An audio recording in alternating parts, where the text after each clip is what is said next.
there is no action taken in the Asian market, which is even more unlikely than I think than in the American market, and if there is no action taken in the US, then Google doesn't really have an incentive to change its business practices in those markets, but because of the compliance ruling, it will have to change its business practice in Europe. If you believe the ruling exactly, then it is definitely anti-competitive against the handheld producers, in the sense that if there were like more producers of operating systems or more producers of search engines and so on, which would be interesting to the consumer, then the handheld manufacturers would have more outside options to negotiate with, and this would definitely limit Google's market power in negotiating with them. In terms of competition, if we think in the long run,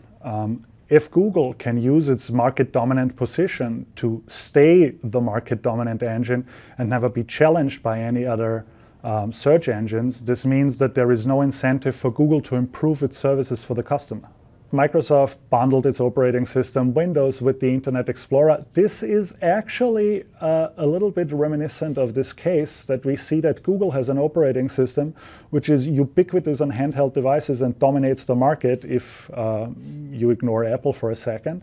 And now what do we have? They bundle their operating system with a browser and with a search engine.